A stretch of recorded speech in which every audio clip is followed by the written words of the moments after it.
Magandang araw kapatid! Welcome sa Tuklasin Mo channel. Sa videong ito, pag-uusapan natin ang istorya ng dalawang taong pinagtagpo. Magiging hadlang nga ba ang kahirapan ng lalaki para iwanan siya ng mayamang babaeng iniibig at mapagtatagumpayan kaya nila ang mga pagsubok na kahit pilit silang pinaglalayo ng tadhana. Kaya alamin natin ang istorya mula umpisa hanggang dulo na tiyak maghahalo ang iyong mga emosyon.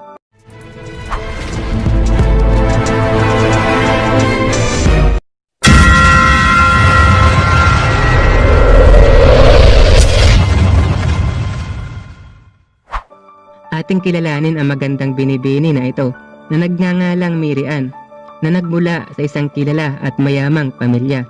Nakapagtapos ng pag-aaral sa isang sikat na university. Subalit ang babaeng ito ay simple lamang ang pamumuhay mula sa pananamit at hindi siya maluho sa katawan na gaya ng mga alahas at kung ano-ano pa. Subalit ang ina ng babaeng ito ay isang mayamang lalaki ang pangarap mapangasawa para sa kanyang anak. Isang araw, dumalo sa isang selebrasyon ang ina ng babae. Nakilala nito ang anak ng kanyang kaibigan na nagmula sa mayamang pamilya, nagmamay-ari ng mga malalaking negosyo at kilala sa kanilang lugar. Kaya naman itong lalaki na ito ang gusto ng kanyang ina para sa kanyang anak at gumawa siya ng paraan upang magkakilala ang dalawa. Ngunit isang araw, mayroon isang pangyayari ang magpapabago sa takbo ng buhay ng dalawang mag-ina. Isang beses sa isang buwan, pumupunta si Miriam sa isang animal shelter na may dalang mga pagkain para sa mga aso at pusa. Sobrang bait ni Miriam sa mga hayop. Isang araw, nakilala niya ang isang mahirap na binata na nagngangalang Thomas. Isang beses sa isang linggo ito kung pumunta sa animal shelter sapagkat sinusuportahan nito ang kanyang pag-aaral. Lagi sila nitong magkasama, nagkakakwentuhan, nagbibiruan at nagtatawanan. At madalas magkasama kung kumain. Kaya naman hindi maiwasan ng dalawa ang unti-unting mahulog ang loob ng isa't isa. Isang araw, na-realize ni Thomas na mahal na niya ang dalaga. Pero kailangan niyang pigilin ang sarili dahil alam niyang langit at lupa ang pagitan nilang dalawa. Mayaman si Miriam, siya naman ay isang hamak na mahirap lamang. Natatakot siya na baka isang araw ay hindi siya ang tipo ng lalaki ang gusto ni Miriam. Subalit isang araw, naglakas ng loob si Thomas na sabihin sa dalaga ang totoong nararamdaman dahil hindi na niya kayang pigilan ito sapagkat ito ang isinisigaw ng kanyang puso. Bigyan mo pa ako ng kaunting panahon, tugon ng dalaga. Pero ang kanyang kalooban ay gusto na niya ang binata dahil mahal na niya ito. Nakikita niya ang dedikasyon nito. Masaya siya pag magkasama sila at higit sa lahat, mabait ito, maalalahanin at mapagmahal. Nabihag na nga ang puso niya ng binata. Subalit isang araw, natuklasan ng kanyang ina na may kadit siya na isang mahirap na binata. Kaya naman galit na galit ito sa kanya at ang sabi nito, "Pinag-aral kita sa isang maganda at sikat na university. Huwag mong sirain ang mga pangarap ko para sa iyo. Hindi siya nararapat para sa pamilya natin. Pira lang ang habol niya sa iyo at hindi ka niya kailanman mamahalin." "Hindi ko alam kung saan mo ito nalaman," sagot ng kanyang anak. "Hindi ko pa siya boyfriend, pero mabait siyang tao at may mabuting puso. Gusto ko na siya at mahal ko na siya. Balang araw, sasagutin ko siya." "Nasisiraan ka na ba ng ulo?" tugon naman ng kanyang ina. "Hindi ko gusto na patuloy ka pang makikipagkita sa hampas lupa na iyon." Kaya naman nagkulong ang dalaga sa kanyang kwarto sa loob ng 5 araw habang naaalala ang kanilang masasayang alaala ng binata. Kasabay nito ang pagpatak ng kanyang mga luha. Sobrang namimiss na niya ito at hindi niya alam ang gagawin. Subalit kailangan niyang sundin ang tibok ng puso. Kaya naman kailangan niyang sabihin kay Thomas ang lahat at hindi nga nabigo ang babae sapagkat nakahanda si Thomas na ipaglaban ang kanilang pag-iibigan. At buo ang loob ng dalaga na umalis sa kanilang tahanan. Gaya nga ng kasabihan, hahamakin ang lahat, masunod ka lamang. Masunod lamang ang isinisigaw ng puso. Isang araw, pumunta ng animal shelter ang dalaga upang makausap ang nagpatibok ng kanyang puso. Subalit isang malungkot na balita ang kanyang malalaman. Wala dito ang taong naging bahagi ng kanyang buhay. at nagtungo siya sa kanilang bahay. Wala rin ito dito. Walang sumasagot sa kanyang mga katok sa pintuan. At umabot ng halos 1 taon na wala silang komunikasyon ng binata. Kaya naman sobrang nalungkot at nadurog ang puso ng dalaga sa biglaang pagkawala ni Thomas. At hindi niya alam kung ano ang totoong dahilan ng biglaang pagkawala nito. Subalit ang kanyang ina ay mayroon itong ipinakilala sa kanyang binata na nagngangalang Nicholas.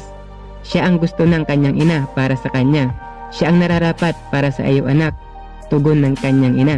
Kagaya mo, galing siya sa isang mayaman at kilalang pamilya. Hindi kanya iiwan na gaya ng ginawa sa iyo ng mahirap na lalaking minahal mo. Ilang mga buwan ang lumipas, unti-unti na nakakalimutan ng babae ang unang lalaking minahal dahil lamang kay Nicholas. At makalipas ang halos 2 taon, pumayag siya sa alok na magpakasal kay Nicholas.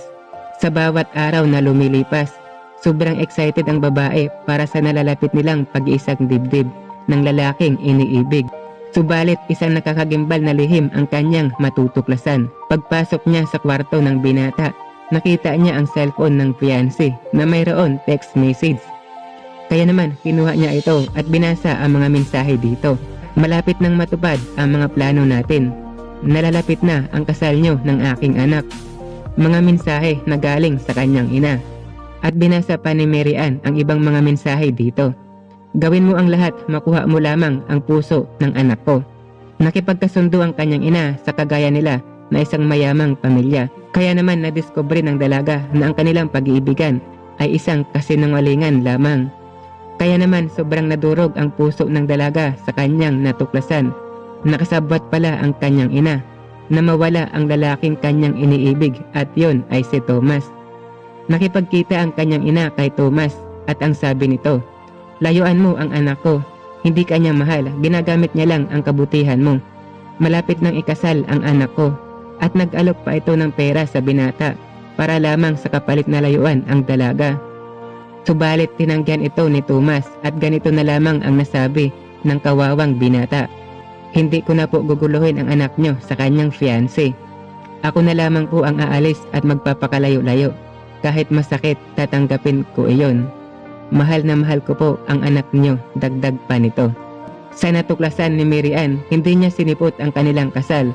Umalis siya ng bahay at lumipat sa isang hotel para doon manirahan. Kaya naman sobrang nagulat ang lahat sa pagkawala ng dalaga. Makalipas ang ilang mga araw, agad na niyang hinanap ang lalaking nagpatibok ng kanyang puso. Hinanap niya ito sa lahat ng mga animal shelter sapagkat alam niya na hindi ito titigil sa pagtulong sa mga inabandonang mga hayop. Sa walang tigil na paghahanap, kanya nga nadiskubre na naroon si Thomas. Sa kasamaang palad, wala ito doon noong mga oras na iyon. At sinabi pa ito sa kanya na pumupunta ito dito pag-araw ng Martes. Kaya naman nag-uumapaw sa tuwa ang nasa puso ni Mary Ann nang marinig ito mula sa kanyang kausap. At dumating na nga ang araw ng Martes. Sobrang excited ni Mary Ann na muling makita ang binata. Ang binatang nagpatibok ng kanyang puso. Malayo pa lamang si Mary Ann, natanaw nito ang lalaking nakatalikod na pamilyar sa kanya. Kaya naman patakbo siyang sumisigaw at isinisigaw ang pangalan ng binata. Biglang napalingon ang binata, naramdam mo ang pagkagulat sa kanyang mga mata at pumatak ang mga luha nito nang makita ang dalaga. At bigla namang napatigil si Mary Ann habang nakatitig sa mga mata ng binata. Kasabay nito ang pagpatak ng kanyang mga luha. At saka sinalubong ang isa't isa at niyakap ng mahigpit. At humingi siya ng kapatawaran mula dito. Ilang mga minuto ang lumipas na hindi sila makatingin sa isa't isa. "Bakit hindi mo ako tinatawagan? Bakit ka naglaho na wala man lang sinasabi sa akin?" Sambit ng dalaga sa binata. "Niloko mo lang ako," tugon naman ng binata. "Nagsinungaling sa iyo ang aking ina," tugon naman ng dalaga. Kaya naman umiyak ang dalaga sa balikat ng binata at sinabi ang lahat sa kanya. At naunawaan naman ito ng binata ang lahat ng pangyayari sa dalaga. "Lumipat kami ng tirahan kasama ang aking ina," sambit pa nito sa dalaga, "sapagkat hindi na ako umaasa na muli tayong pagtatagpuin ng tadhana.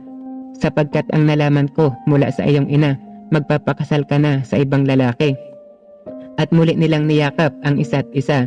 Sa pagkakataong ito, muli nilang ipinagpatuloy ang nahinto nilang pag-iibigan at wala nang makakapigil pa. At sumama ang babae sa lalaki at ilang taon ang lumipas. Nagpasya na silang mag-isang dibdib kasama sa imbitasyon ng ina ng babae. Subalit hindi ito nakarating sa araw ng kanilang kasal. At makalipas ang ilang mga buwan, nagbunga na ang pagmamahalan ng dalawang taong ito. Kaya naman ang ina ni Mary Ann ay nadurog ang puso. Gusto niyang makita ang magiging apo niya. At napatawad naman ni Mary Ann ang kanyang ina. Kaya naman lalong tumibay ang pag-iibigan ng dalawang taong ito. Kaya ito lang ang masasabi ko na ang tunay na pag-ibig ay walang pinipili, mayaman man o mahirap. Tayo ay pantay-pantay. Nagmamahal tayo hindi sa pera, kundi minamahal natin ang buong pagkatao ng ating iniibig. At muli ako mag-iiwan ng mga katagang, pinagtagpo nga kayo pero sa akin ka pala nakatadhana. At bago po tayo magtapos, shoutout po kina Everyday, Skylar Guro, Ellen Joy Ferrer, Yorivoy Camps, Junel Ferreras, Top 10 TV PH, Kalufi TV, Arnel Partosa, Sarah Hasan, Ricky Fausto, Hel Lopez, Belma Baruga, Michael Glodo, Ruel Bernados, at Elisa Tinesa Pastoral. Kapatid, kung nagustuhan mo ang video na ito, mag-subscribe ka na at pindutin ang subscribe button para lagi kang updated sa bago nating mga videos. At ito ang kwento ng tuklasin mo. Maraming salamat po at hanggang sa muli.